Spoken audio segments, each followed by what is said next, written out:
Hi there, I'm Brad with Gigabyte Grove, and on today's video, we're going to talk about some of the stuff that's changed here in the last couple of months since our last video. We've had a lot happening here, and there's a lot to update you guys on. So stick around, it's going to be a great video.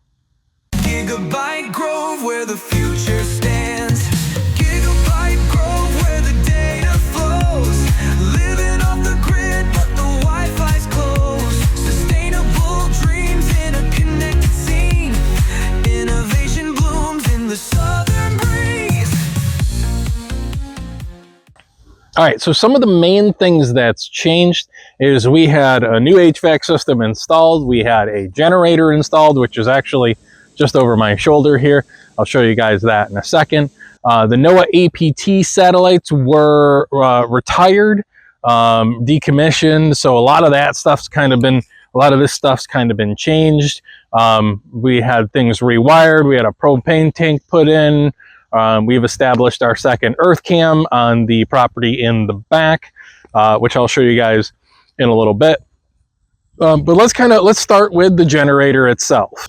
So as you can see here, this is our Generac 26 kW Guardian Series generator.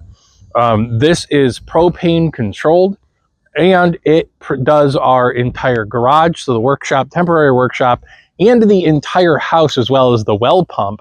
26 kW is the usage, and all in all, it's great. I think we've had this for about a month now, and it's fantastic. I actually love it. It's very quiet. We chose this location primarily because when it's running, if it happens to start in the middle of the night, we don't really want to hear it. And with Gigabyte Grove being a smart connected house, we get a notification that it's running anyway. So we're not really going to need to hear it to know that it's running. Someone's getting alerted for an emergency, but we have this here primarily because of the sound dampening. Now, we don't have any neighbors on this side here, and our closest neighbors on the other side are a good distance away, probably about 3,000 feet, if not more, from where I'm actually standing. So no one's going to hear this when it runs, unless we're in, say, like the garage. Now, I will do a test run so you guys can kind of see how it fires up, how it runs. I'm not going to do a live load fail, so I'm not going to go and trip the breaker to the house, let this start up, do any of that stuff. I may do a future video on this to kind of talk about some of the likes, dislikes, and how we kind of have it set up. But this does our entire house. So it does the house, the HVAC, the well, and our mechanical room, which I still got to get a tour together of the mechanical room. I know a couple of people have been asking to kind of see how we have stuff set up, and I'll do that tastefully so you guys can see it. So let's go ahead and bring the camera in, and I can kind of show you guys a little bit about it, and then we'll do a test run.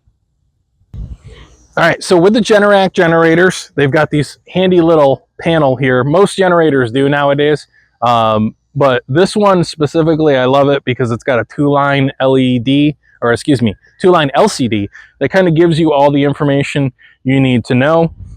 So this thing right here is ready to run. 813 hours of protection. Sorry, the A-10s are doing missile training in the background right now. And then you have your auto, manual, and off. Off means that the transfer switch won't switch when the power is lost. Manual means it's going to start right now. And auto means that when it loses power, it will start. And then it's got a whole slew of menu options. You can change everything from here, or you can change it through the Generac Mobile Link app. You also have a fuse here and a USB port that is for software and firmware updates as well. This whole shroud here is weatherproof, so this little thing is actually really cool. We had one of these when we lived in New York, although it was at 18 kW, so it was significantly smaller than this one. In terms of capacity, it was roughly the same size. But this one here does not have the battery warmer, whereas the one we had in New York did have a battery warmer, and that's primarily because in Syracuse, New York, the likelihood of the temperature going below freezing is pretty good in the wintertime, if not expected. And here it is not really the norm for an extended period of time. So, and then you've got a 200 amp, or this is a 110 amp service breaker here at the top. I will have to verify with them because I'm pretty sure it's supposed to be 150 because that's what we have the house rated at. So I'll have them double check that and make sure that's right. But this is an Evolution 2. So the one that we had at the house in New York was an Evolution 2 as well, but it didn't run the same version of software. This operates on the Wi-Fi that we've got for the house. So we can monitor and change everything that we need to about this specific thing. Now, like I said, I'll go more into detail about this and some of the options in the app and all of that stuff in a future video. That's not something that I plan on discussing in this video, but I will fire this up so you guys can kind of see it. So let me go ahead and hit manual, and you can hear it start to crank. And then this is it running. I doubt you guys can hear me. Go ahead and put it back in manual. And that was the sound of it running. I'm not going to leave it running for too long because it does run on the propane, and we have the propane tank directly across from it.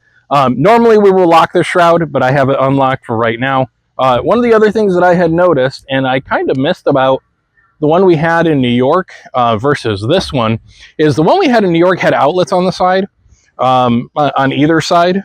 So when I needed it, if we were running, say, on emergency power and I needed to run a circuit that was out in the lawn somewhere, so like, for example, the workshop in the back, I could just run an extension cord to it, like a 100-foot extension cord to it, or a 200-foot line of extension out to it and power anything that I need to there for an extended period of time.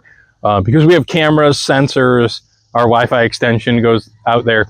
So that would have been really nice to have here. I don't know if that was an option we just weren't told about, or if they just discontinued that. I will have to do some research on that.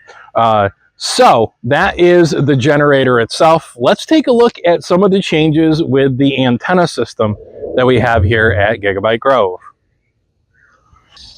All right, so you'll notice that it's no longer sitting on this little pole with a nice little rope guy wires. It's actually mounted back up again on this post.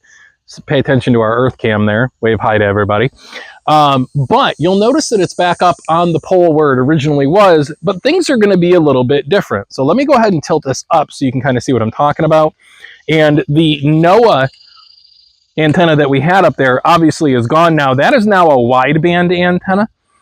So what we're going to end up doing with that, or what I plan on doing with that, is I'm actually going to hook that up to a computer that runs a bunch of SDRs and give internet access to that system and use a program called WebSDR.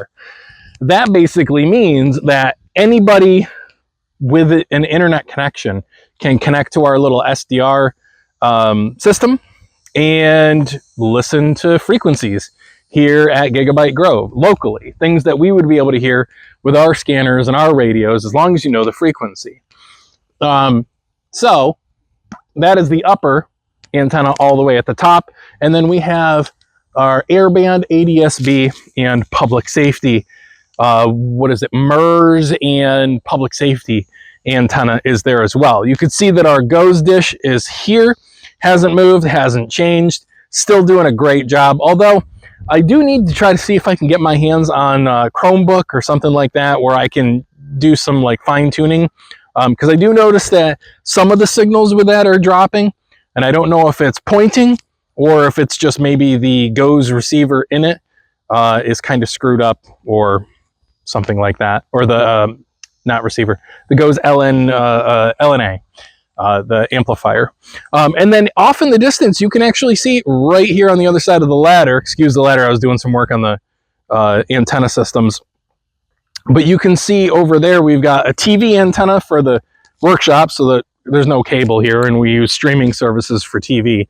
But you can see that we've got the other public safety one, a TV antenna, and our the NOAA one from the old APT is still up. I haven't taken that down yet. I have to figure out what to put there in its place. I haven't come up with anything yet. So, you know, that is what it is.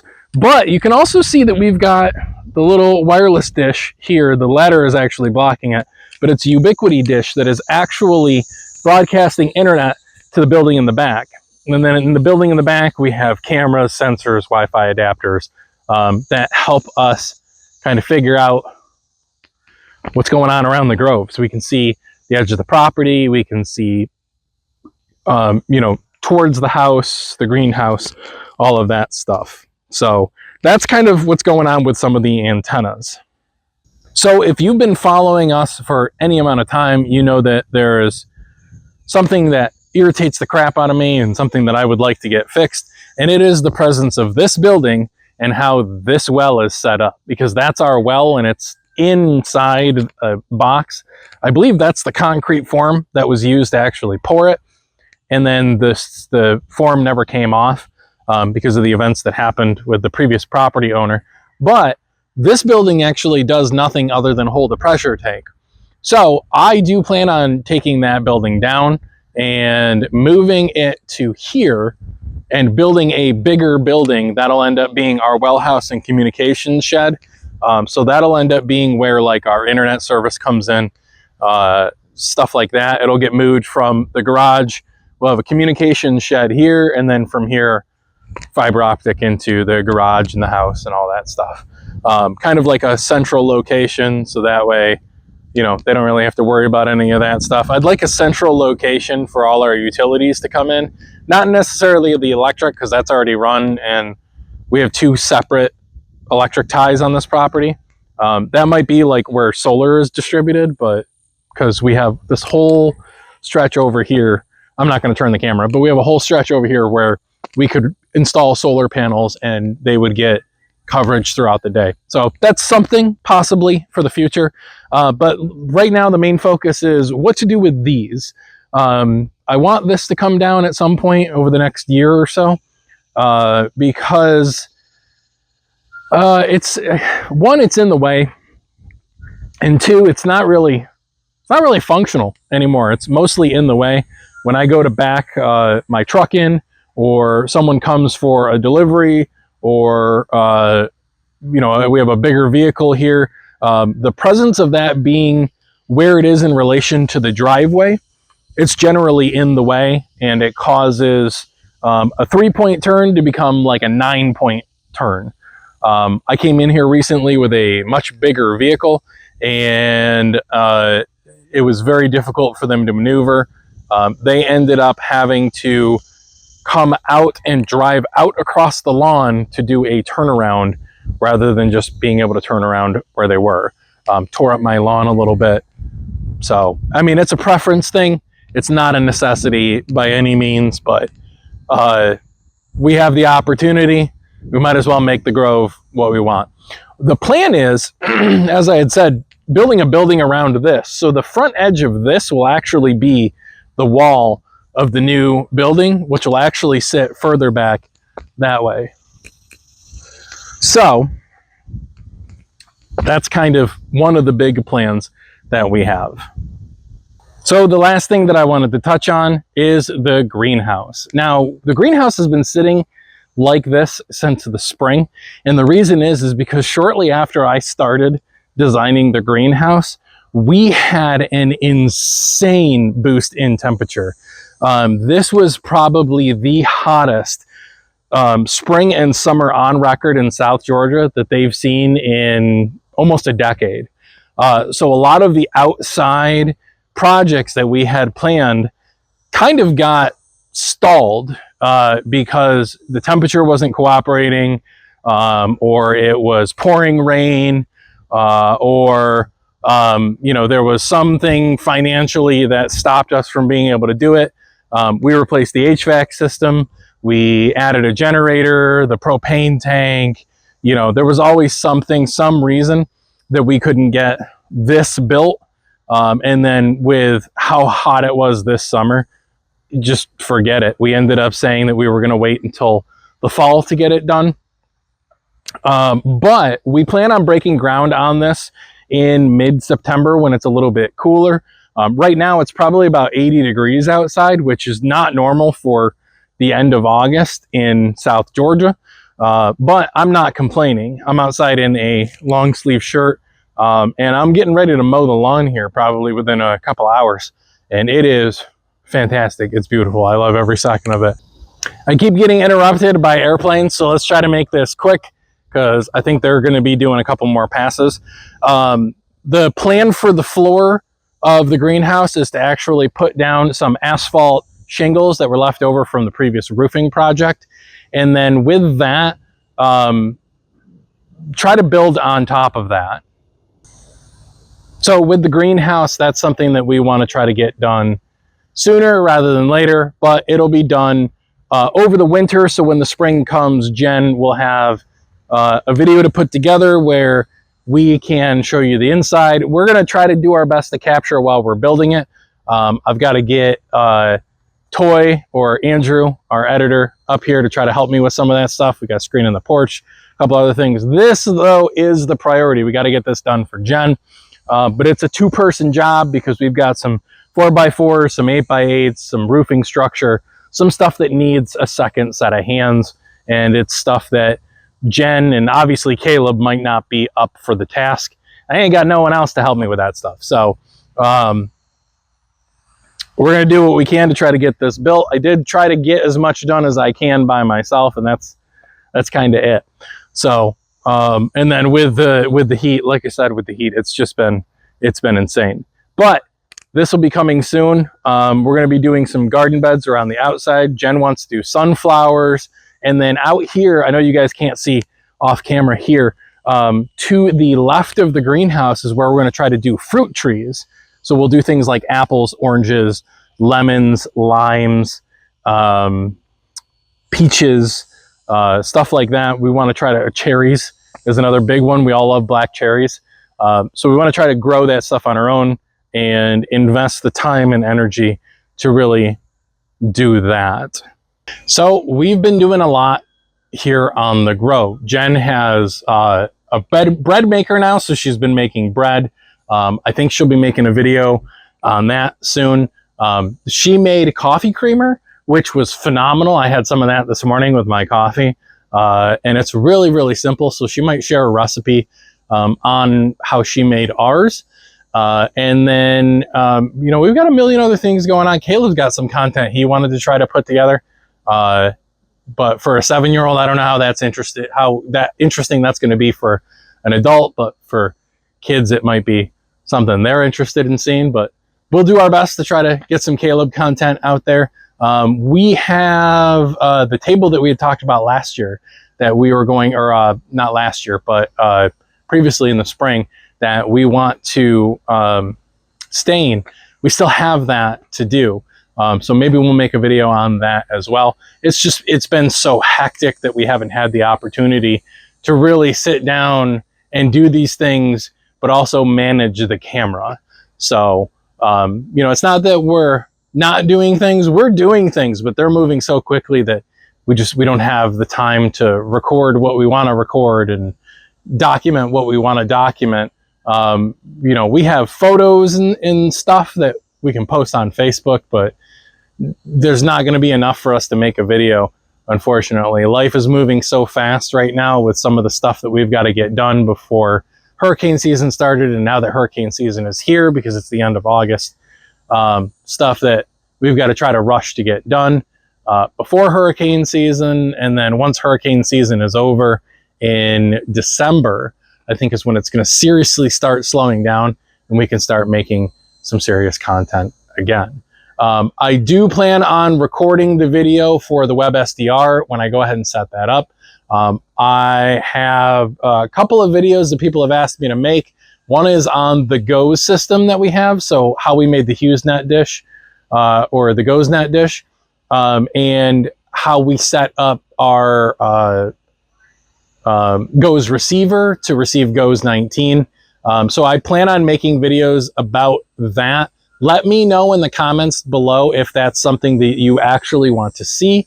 That is kind of a video that's in reserve at the moment, unless it's something you guys want to see. If you want to see how we did it, how it works, a network tour of how things are set up here at the Grove, or more tutorials. I know that our AdGuard video is huge. People love that video. I do plan on doing a second video about that, primarily about how to set up two of them and have them synchronize to each other. It's actually relatively easy to do it if you have some tech know-how. If not, this will be a guide for you to kind of get them set up. Yeah, that's basically what is in store here on the Grove. Well, that's going to do it for today's video. Now, if you like what you saw, go ahead and put it in the comments down below what your favorite part was. If you have any suggestions for the videos, throw that down below as well, or go to gigabytegrove.com. Check out our merch store. We've got the Gigabyte Grove Weather Center, which is going to be fully active during hurricane season, so we can kind of track what's going on there. And the ADSB receiver is fully live as well.